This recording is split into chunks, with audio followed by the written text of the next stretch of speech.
I'm Juliet, a 7-year-old woman living in the heart of Paris. My life here is a tapestry of daily routines, cultural experiences, friendships, and, of course, a little bit of drama. I've lived in this city since I was 18, when I moved here to study art history at the Sorbonne. Now I work as a curator at a small but prestigious art gallery in the Marais district, a job that fuels my passion for both art and history. I wake up every morning at 6:3 a.m. when the first rays of sunlight filter through my bedroom window, which overlooks a charming cobblestone street. The air smells of fresh croissants from the bakery downstairs, and the distant hum of morning traffic is just beginning. My morning starts with a deep stretch, followed by a quick glance at my phone to check messages and emails. But I resist the urge to dive into work right away. I've learned that the day flows better when I take a moment to center myself. First, I head to the bathroom to begin my morning skincare routine. I splash my face with cold water to wake up fully. Then I use a gentle cleanser followed by a hydrating toner. My favorite morning serum is a vitamin C serum that leaves my skin glowing, and I always finish with a light moisturizer and sunscreen. Even when it's cloudy, French women are big on skincare, and I've adopted that philosophy wholeheartedly. After skincare, it's time for breakfast. I usually keep it simple. A slice of toasted baguette with butter and homemade apricot jam, and a bowl of yogurt with honey and granola. I always make a pot of coffee, strong and dark, which I enjoy slowly while reading a book or browsing through the morning news. My favorite books are usually French classics or historical novels. Something about diving into another time or place feels like a perfect start to the day. Once breakfast is done, I get dressed. My style is typically Parisian, understated yet chic. Today I choose a simple navy dress with a cinched waist, paired with a beige trench coat and black ankle boots. I always wear a delicate gold necklace that belonged to my grandmother, a piece that makes me feel connected to my family. My makeup routine is minimal. Just a touch of concealer, a swipe of mascara, and my favorite red lipstick, which adds a pop of color to my look. The lipstick is my favorite part. It's a shade of red that makes me feel confident and ready to take on the world. I leave my apartment around 8 a.m. The streets of Paris alive with the bustle of people heading to work, cafes serving their first customers, and the smell of fresh bread wafting through the air. I walk to the gallery, which takes about 20 minutes, crossing the Seine and passing by some of my favorite landmarks like Notre Dame and the Louvre. It's a walk that never gets old. The beauty of this city always takes my breath away. At work, my day is filled with meetings, planning exhibitions, and sometimes even working with artists directly. The gallery is small but highly respected, known for showcasing both contemporary and classic art. I love the challenge of curating exhibitions that tell a story, that provoke thought and evoke emotion. It's not just about displaying art. It's about creating an experience for the visitors. Lunch is usually something light and fresh. A salad with goat cheese and walnuts, or a baguette sandwich with ham, cheese, and butter. Sometimes I treat myself to a pastry from a nearby patisserie. Because, why not? After lunch, I often meet with colleagues or friends at a cafe for an espresso, taking a moment to catch up on life and share a few laughs. The social aspect of life in Paris is something I treasure. There's always time for a coffee and a conversation. Evenings are my favorite time of day. I usually head home around 6 p.m. unless there's a special event at the gallery. Back in my apartment, I change into something more comfortable, usually a soft sweater and leggings, and start preparing dinner. I love cooking. It's a way to unwind after a long day. Tonight I'm making ratatouille, a classic Provençal dish made with eggplant, zucchini, tomatoes, and bell peppers, all simmered in olive oil and herbs. I pair it with a glass of red wine, usually something from Bordeaux or Burgundy. After dinner, I might watch a French film or read a book. I also make time for my night skincare routine, which is a bit more indulgent than the morning one. I start with a cleansing oil to remove makeup, followed by a gentle exfoliant and a rich night cream. Once a week, I use a face mask. My favorite is a hydrating sheet mask that leaves my skin feeling refreshed and rejuvenated. Sometimes I meet up with friends for a late-night drink at a nearby bar. We talk about everything: our lives, our work, and sometimes the little jealousies and dramas that come with living in a city like Paris. There's one woman in particular, Camille, who always seems to have a bit of an edge with me. She's a colleague at another gallery, and while we're friendly, I can tell there's some competition between us. It's subtle, of course, just little comments here and there. But I've learned to brush it off. I focus on my own path, knowing that everyone has their own journey. My weekends are a blend of relaxation and exploration. I love visiting museums, especially smaller ones that are off the beaten path. I also enjoy walking through different neighborhoods, discovering new cafes, boutiques, and parks. My favorite time to explore is early in the morning when the city is still waking up and there's a certain tranquility in the air. Paris has a rhythm, a way of life that's both fast-paced and leisurely at the same time. It's a city of contrasts, where history meets modernity, where tradition blends with innovation. Living here has shaped me in ways I never imagined. I've learned to appreciate the little things: the taste of a perfectly brewed coffee, the feel of a good book in my hands, the sight of the Eiffel Tower sparkling at night. At 27, I'm still discovering new things about myself and this city every day. I'm proud of the life I've built here, the career, the friendships, the small rituals that make up my day.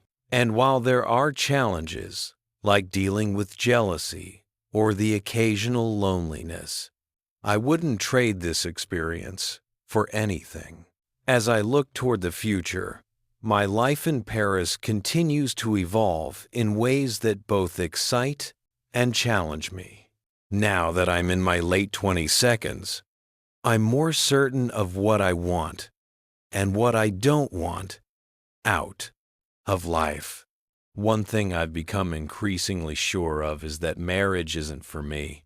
It's not that I'm against love or relationships, but I've seen too many people, friends, colleagues, even my parents, lose themselves in the idea of marriage, sacrificing their dreams, individuality in the process.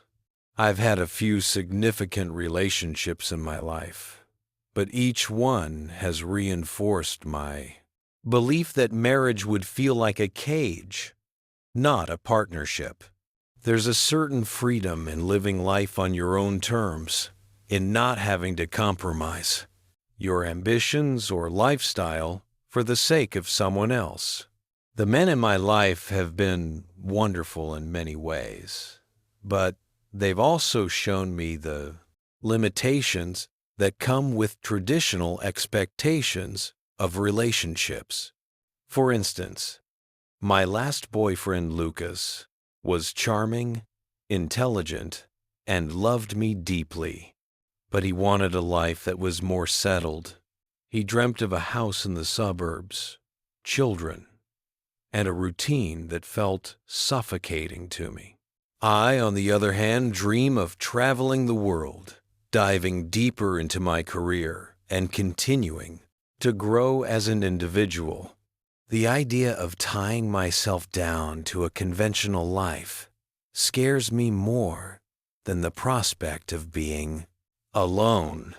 I want to be able to pick up and move to another country if an opportunity arises, or spend months at a time immersing myself in a new culture. I want to wake up every day knowing that I can follow my passions without feeling held back by anyone else's expectations.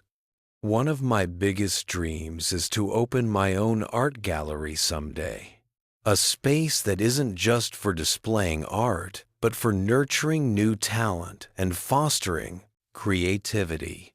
I want it to be a place where people from all walks of life can come together, where art becomes a conversation, a catalyst for change. I've already started planning, saving, and even networking with artists and investors who share my vision. It's a dream that keeps me motivated, even on the days when self-doubt creeps in. And self-doubt is something I grapple with more often than I'd like to admit. Despite my outward confidence, there are moments when I question whether I'm making the right choices. I worry about the future, about whether I'll truly be happy living this unconventional life. I fear that, in choosing freedom, I might end up missing out on the kind of deep connection that comes with building a life with someone else. But then, I remind myself that there are many ways to find fulfillment, and that happiness doesn't have to follow the traditional path. Another fear that lingers in the back of my mind is the idea of failure, of putting everything into my dreams and not succeeding. The art world is notoriously difficult, and there's no guarantee that my gallery will be the success I envision. But I try to push through that fear, reminding myself that it's better to take the risk than to live with the regret of not trying at all. In recent years, I've also become more interested in exploring my spiritual side. Paris is a city rich with history, and I've found myself drawn to its quieter, more contemplative corners, the old churches, the hidden gardens, the places where time seems to slow down. I've started meditating regularly, something that helps me stay grounded and focused amidst the chaos of daily life. It's also helped me come to terms with some of the unresolved issues from my past, like my strained relationship with my father. He was always distant, more interested in his work than in being a part of our family. For a long time, I carried that pain with me, letting it shape my relationships with men. But through meditation and reflection, I've begun to let go of that hurt, realizing that his absence doesn't define my worth. I've also been thinking more about my legacy, not in a grand world-changing sense, but in terms of the small ways I can make a difference. I've started volunteering at a local community center, teaching art classes to underprivileged children. It's a small thing, but it brings me so much joy to see their eyes light up when they create something they're proud of. It's also a reminder that art isn't just for the elite. It's for everyone, and it has the power to change lives in ways that are profound and lasting. My friendships have deepened too. As I've become more intentional about the people I surround myself with, I've let go of some toxic relationships. People who were more interested in competition than in genuine connection.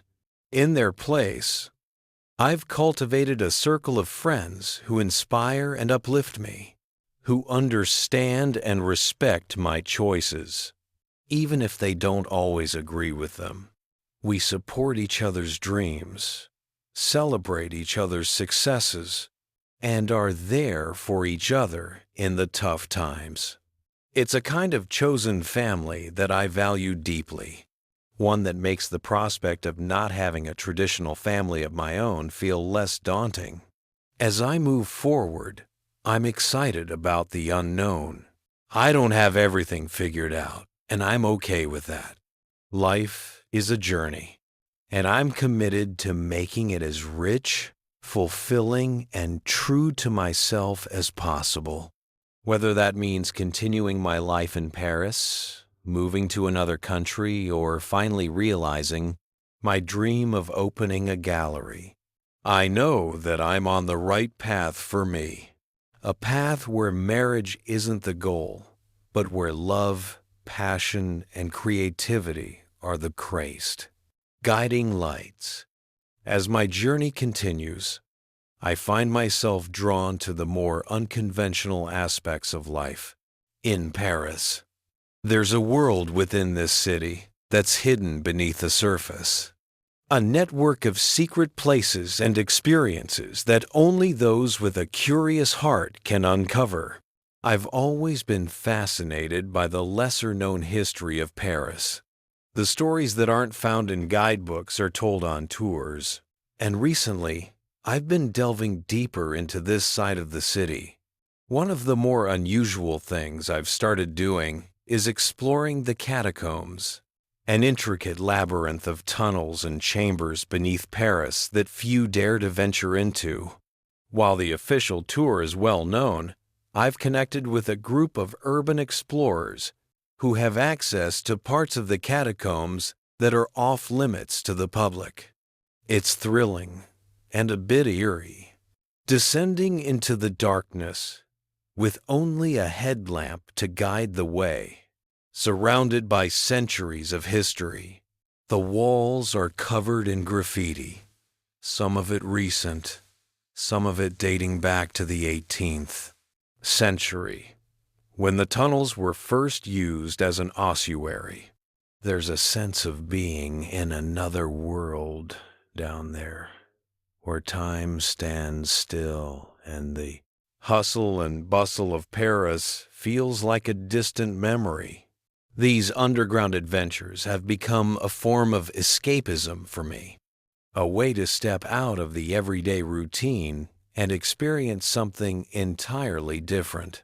There's also a certain camaraderie among the group I explore with. People from all walks of life who share a love for history and a thirst for adventure. We swap stories, share tips, and sometimes just sit in the dark listening to the silence that's so rare above ground. In contrast to these dark explorations, I've also developed a newfound passion for rooftop gardening. It started as a way to bring a bit of nature into my city life, but it's grown into something much more meaningful. I've transformed my apartment's small rooftop into a green oasis filled with pots of herbs, flowers, and even a few vegetables. There's something incredibly satisfying about nurturing these plants, watching them grow and thrive despite the concrete jungle surrounding them. Gardening has taught me patience and mindfulness, qualities I didn't realize I needed until I started. Every morning, after my usual routine, I spend time tending to my little rooftop garden, watering the plants, checking for new growth, and simply enjoying the quiet. It's become a ritual that grounds me, a moment of peace before the day's chaos begins. I've even started experimenting with using the herbs and vegetables I grow in my cooking, adding fresh basil to pasta dishes or mint to my tea. It's a small but deeply fulfilling way of bringing a bit of nature into my everyday life. Another interesting twist in my life is the project I've recently taken on, a collaboration with a well-known fashion designer who wants to blend art and fashion in a unique way. We're working on a collection inspired by famous paintings, translating the essence of these masterpieces into wearable art. It's a challenging but exciting project, pushing me to think about art in a completely new way. Instead of just curating it for display, I'm helping to transform it into something that people can wear and express themselves through. The designer and I spend hours brainstorming, sketching, and experimenting with fabrics and colors. It's a creative process unlike anything I've done before, and I'm learning so much about the fashion world, an industry that's as intricate and layered as the art world I know so well. This project has also opened up new social circles for me. I've been attending more fashion events, mingling with designers, models, and influencers who have their own unique take on creativity. It's fascinating to see how these worlds intersect, how fashion and art can influence each other in ways that are both subtle and profound. I've even started experimenting with my own wardrobe, incorporating pieces that reflect the fusion of art and fashion we're working on. It's a way of expressing myself that feels both new and deeply connected to my passion for art. Through these experiences, I've also become more aware of the importance of self-expression and the different forms it can take. While I've always seen myself as an art curator, these new ventures are showing me that my role in the art world doesn't have to be confined to galleries and exhibitions. There's a whole world of possibilities out there, ways to bring art into everyday life that I'm only just beginning to explore. Amidst all these new pursuits, I've also made a conscious effort to deepen my relationships with people who inspire and challenge me. One of my closest friends, Isabel, is a poet who has been encouraging me to explore writing as another form of creative expression. I've always loved reading, but writing has always intimidated me. There's a vulnerability in putting your thoughts and feelings into words that I've never been entirely comfortable with. But with Isabel's guidance, I've started journaling more, capturing my thoughts, dreams, and fears in a way that feels both cathartic and enlightening. And so I move forward with curiosity as my guide, embracing the mysteries and possibilities that lie ahead. In the end, it's not about finding all the answers, but about enjoying the journey with all its complexities, joys, and challenges. My life in France is not just a chapter in my story. It's a testament to the power of living life on your own terms, unafraid to explore, dream, and grow.